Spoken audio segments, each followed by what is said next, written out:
selamat siang. Perkenalkan, nama saya Yulita Marlis, NIM 331919113, Prodi Akuntansi semester 3 kelas C, Fakultas Ekonomika dan Bisnis. Perkenalkan, nama saya Zisrel Febrianti Misa, NIM 331919148, Prodi Akuntansi semester 3 kelas C, Fakultas Ekonomika dan Bisnis. Perkenalkan, nama saya Krisanti A. Abuk, NIM 331191134, Prodi Akuntansi semester 3 kelas C, Fakultas Ekonomika dan Bisnis. Baik, saya akan memaparkan materi tentang teknik akuntansi keuangan sektor publik. Akuntansi keuangan sektor publik terdiri dari laporan keuangan sektor publik dan teknik akuntansi keuangan sektor publik. Teknik akuntansi keuangan sektor publik terdiri dari akuntansi anggaran atau budgetary accounting, akuntansi komitmen atau commitment accounting, akuntansi dana atau fund accounting, akuntansi kas atau cash accounting, dan akuntansi akrual atau accrual accounting. Karakteristik dasar teori. Yang pertama, kemampuan untuk menerangkan atau menjelaskan fenomena yang ada, atau the ability to explain. Yang kedua, kemampuan untuk memprediksi, atau the ability to predict. Yang ketiga, kemampuan mengendalikan fenomena, atau the ability to control given phenomena. Tujuan mempelajari teori akuntansi: yang pertama, untuk memahami praktik akuntansi yang ada saat ini. Yang kedua, mempelajari kelemahan dan kekurangan dari praktik akuntansi yang saat ini dilakukan. Yang ketiga, memperbaiki praktik akuntansi di masa mendatang. Sifat akuntansi sektor publik: yang pertama, objektivitas. Objektivitas merupakan kendala utama dalam menghasilkan laporan keuangan yang relevan. Teknik akuntansi yang digunakan manajemen harus memiliki derajat objektivitas yang dapat diterima semua pihak yang menjadi stakeholder. Yang kedua, konsistensi. Konsistensi adalah penggunaan metode akuntansi yang sama untuk menghasilkan laporan keuangan selama beberapa periode berturut-turut. Yang ketiga, daya banding. Laporan keuangan hendaknya dapat diperbandingkan antara periode waktu dan dengan instansi lain yang sejenis. Yang keempat, tepat waktu. Laporan keuangan harus disajikan tepat waktu agar dapat digunakan sebagai dasar pengambilan keputusan. Yang kelima, ekonomis dalam penyajian laporan. Manfaat yang diperoleh harus lebih besar dari biaya yang dikeluarkan untuk menghasilkan laporan tersebut. Yang kelima, materialistis. Suatu informasi dianggap material apabila mempengaruhi keputusan. Teknik akuntansi keuangan sektor publik. Yang pertama, akuntansi anggaran. Yang kedua, akuntansi komitmen. Yang ketiga, akuntansi dana. Yang keempat, akuntansi kas. Yang kelima, akuntansi akrual. Akuntansi anggaran. Teknik akuntansi anggaran merupakan teknik akuntansi yang menyajikan jumlah yang dianggarkan dengan jumlah aktual dan dicatat secara berpasangan. Tujuan utama teknik ini adalah untuk menekankan peran anggaran dalam siklus perencanaan, pengendalian, dan akuntabilitas. Alasan yang melatar belakangi teknik ini adalah bahwa anggaran dan realisasi harus selalu dibandingkan sehingga dapat dilakukan tindakan koreksi apabila terdapat varians atau selisih. Kelemahan teknik akuntansi anggaran adalah terlalu kompleks. Akuntansi komitmen. Akuntansi komitmen adalah sistem akuntansi yang mengakui transaksi dan mencatatnya pada saat order dikeluarkan. Akuntansi komitmen dapat digunakan bersama-sama dengan akuntansi kas atau akuntansi akrual.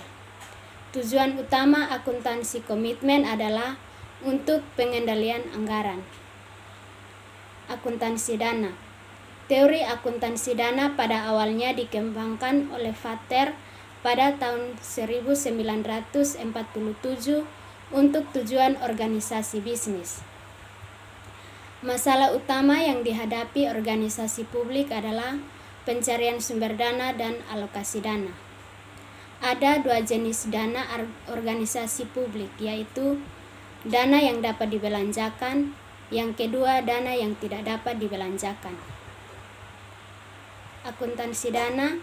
Dana yang dapat dibelanjakan digunakan untuk mencatat nilai aktiva, utang, perubahan aktiva bersih, dan saldo dana yang dapat dibelanjakan untuk kegiatan yang tak bertujuan mencari laba digunakan pada governmental funds.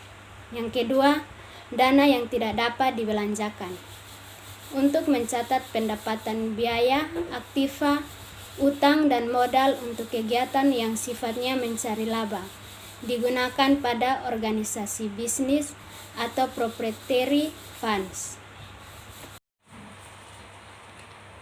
Berikut akuntansi kas.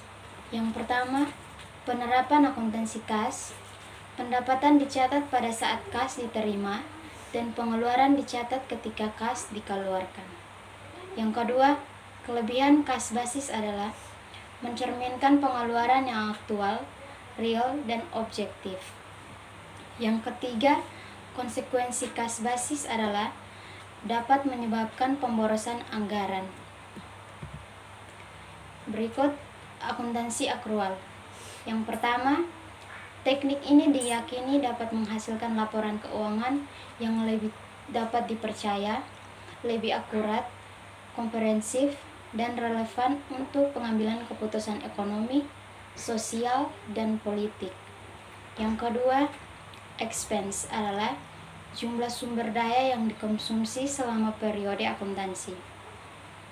Yang ketiga, expenditure adalah jumlah kas yang dikeluarkan atau akan dikeluarkan selama periode akuntansi. Yang keempat, pengaplikasian akrual basis dalam akuntansi sektor publik pada dasarnya adalah untuk menentukan goals of service dan charging for service. Berikut perbedaan antara akuntansi berbasis kas dan berbasis akrual. Yang pertama, basis kas. Penerimaan kas kurang pengeluaran kas sama dengan perubahan kas. Yang kedua, basis akrual. Pendapatan atau income kurang biaya-biaya sama dengan rugi atau laba atau surplus defisit. Yang ketiga, pendapatan atau income. Penerimaan kas selama satu periode akuntansi kurang saldo awal piutang tambah saldo akhir piutang. Yang keempat, biaya. Kas yang dibayarkan selama satu periode akuntansi kurang saldo awal utang tambah saldo akhir utang. Yang berikut single entry dan double entry. Yang pertama, single entry pada awalnya digunakan sebagai dasar pembukuan dengan alasan utama demi kemudahan dan kepraktisan. Seiring dengan semakin tingginya tuntutan diciptakannya good governance yang berarti tuntutan adanya transparansi dan akuntabilitas dalam pengelolaan keuangan organisasi sektor publik. Perubahan sistem single entry menjadi double entry dipandang sebagai solusi mendesak untuk diterapkan.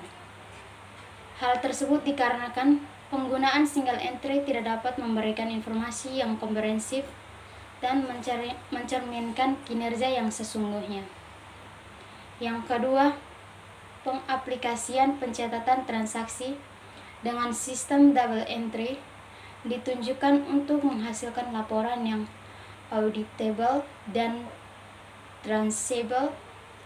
Kedua hal ini merupakan faktor utama untuk menghasilkan informasi keuangan yang dapat dipertanggungjawabkan kepada publik. Dengan sistem double entry, maka dapat dilakukan pengukuran kinerja secara lebih baik.